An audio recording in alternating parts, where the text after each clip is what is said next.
Hello दर्शकों, आप सब लोग कैसे हैं। मैं यही ध्यान और भावना करता हूं कि आप सब लोग कुशल मंगल से होंगे, प्रसन्नचित्त होंगे, खुश होंगे, मस्त होंगे, चुस्त होंगे, दुरुस्त होंगे, प्रसन्न होंगे।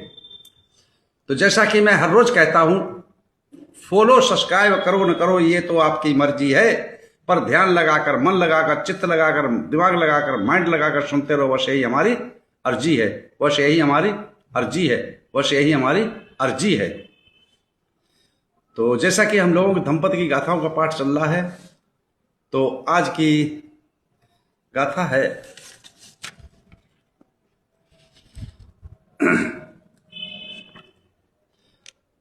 दंपति की गाथा 204। दंपति की गाथा 204 और सुखभग की 8वीं है। इस गाथा से सीख क्या सदपुरुषों को मिल जाती है। सदपुरुषों को मिल जाती है। सदपुरुषों को मिल जाती है। तो चलते हैं आज की गाथा की तरफ। आज की गाथा है 204 204 और सुखभग की है 8। तो चलते हैं इस गाथा को तथागत सम्यक संबुद्ध ने किस समय पर, किस स्थान पर, किस जगह पर, किस उद्देश्य पर उपदेशित किया। वो क्या बात थी, क्या कहानी थी, कौन सी जगह थी, कौन सा स्थान था, कौन सा कारण था। चलते हैं उस कथा की तरफ, उस व्यथा की तरफ, उस जगह की तरफ, उस स्थान की तरफ, उस कारण की तरफ। एवं मे सुतंग एकं समयं भगवा सावत्यं विहरति जेतवने अनाथ पिंड कश्य आरामे।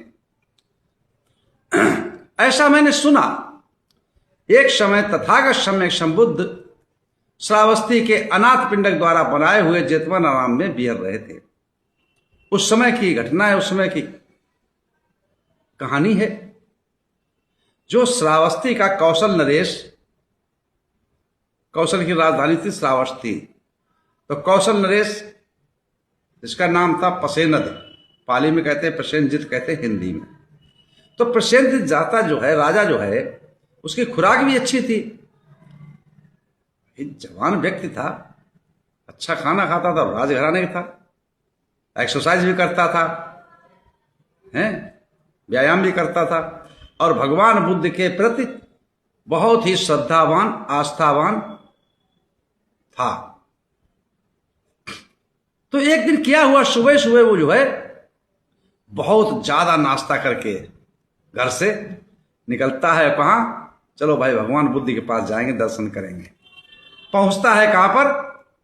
जेतवनाराम में। और जिस समय जेतवनाराम पहुंचता है, भगवान बुद्ध को पंचांग प्रणाम करके और एक तरफ बैठ जाता है। बैठने के बाद वहां धर्म चर्चा चलती होती है, उपदेश चलते होते हैं, भगवान बुद्ध के प्रवचन चलते होते हैं, देशना चलती होती है। लेकिन अब कोई भी व्यक्ति है ज्यादा खा लेगा तो उसको आलस आता है, निंद्रा आती है, सुस्ती आती है, आलस्य आता है। तो अब वो है निधियाने लगा, झपकियां लगने लगी, और उसका चित्त जो है, मन जो है, धर्म देश नाम नहीं, इधर झप्पी लगी, इधर फिर ऐसे सिराला, फिर इधर, फिर ऐसे सिराला, ऐसे हो गया, फिर इसरा। तो इस प्रकार से कर रहा था। तो तथागत सम्यक संबुद्ध ने ये देख करके राजा प्रसेनजित से पूछा कि क्या बात है महाराज, आज अच्छी तरह सोए नहीं हो क्या? कहीं नहीं, रात में तो मैं सोया था, लेकिन मेरा जो है शरीर अस्वस्थ है कुछ। तो तथागत सम्यक संबुद्ध ने कहा कि आपने भोजन ज्यादा किया है क्या? हाँ, रोज की मात्रा से आज मैंने ज्यादा कर लिया था नाश्ता में। अच्छा नाश्ता बना था इसलिए ज्यादा कर किया, तो इसीलिए मुझे आलस आ रहा है, झपकियां आ रही हैं। तो तथागत सम्यक संबुद्ध ने कहा तुम्हारा शरीर स्वास्थ्य अच्छा नहीं है, तुम जाकर आराम करना, लेकिन आज के बाद ये प्रण कर लेना कि जहां आपको 4 रोटी की भूख हो, जहां आपको एक थाली भात खाने की भूख हो, वहां पे 3 हिस्से थाली खाना, 1 हिस्सा छोड़ देना, कम करना। और दूसरे दिन और कम करना, तीसरे दिन और कम करना, चौथे दिन और कम करना। इस प्रकार से तुम अल्प आहार में जब आ जाओगे, तुम्हारा स्वास्थ्य निरोगी रहेगा, स्वस्थ रहोगे।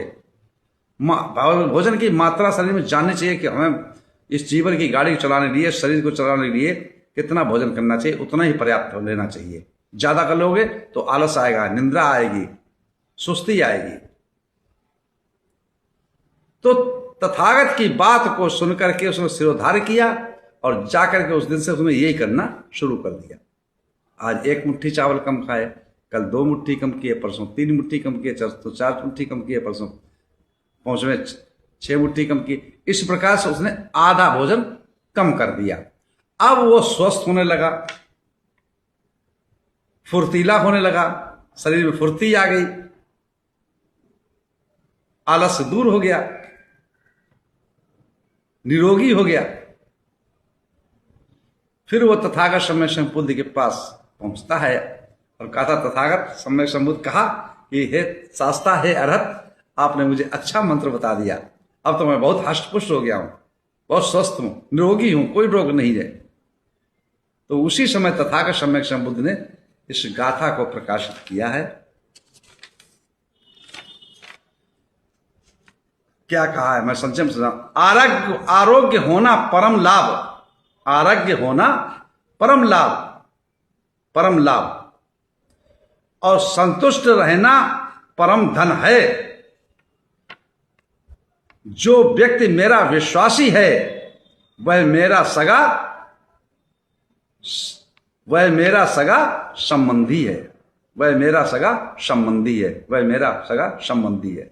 चलो अब चलते हैं गाथा की तरफ। ये तो मैंने संक्षेप रूप समझा, गाथा का अर्थ हम समझाएंगे बाद में। क्या है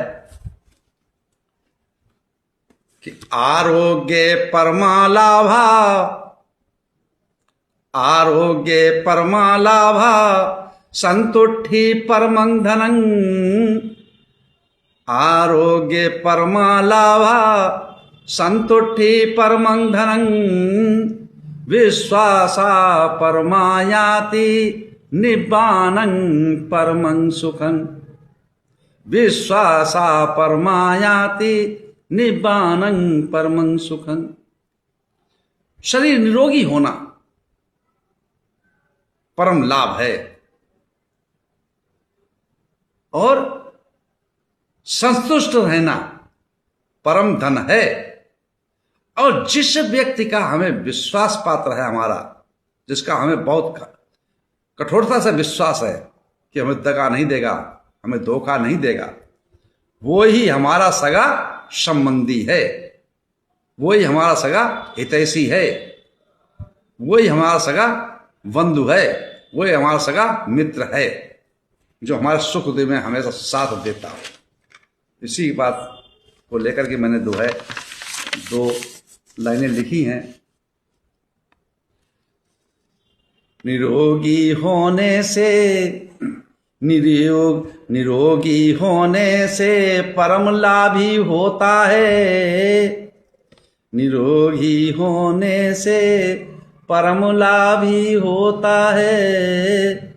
और संतुष्ट रहने पर मनुष्य परम धनी कहलाता है। संतुष्ट रहने से पुरुष परम धनी कहलाता है। विश्वास है जिस पर मेरा, विश्वास है जिस पर मेरा, वही मेरा सगा बंधु है।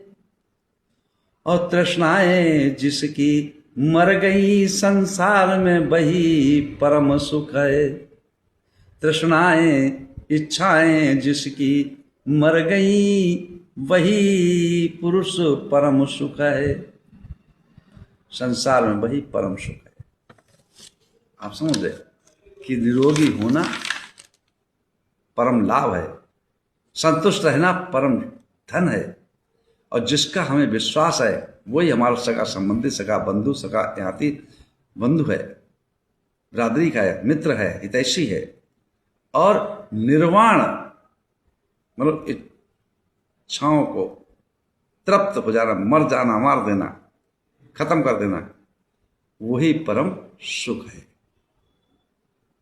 इसी के साथ मैं अपनी वाणी विराम देता हूं। आप सब लोग मंगल हो, कल्याण हो, सुखी जीवन हो, निरोगी काया हो, दुख दूर हो जाए, सुख से वास करो, हमेशा प्रसन्न रहो। आप सब लोग मंगल हो, मंगल हो, मंगल।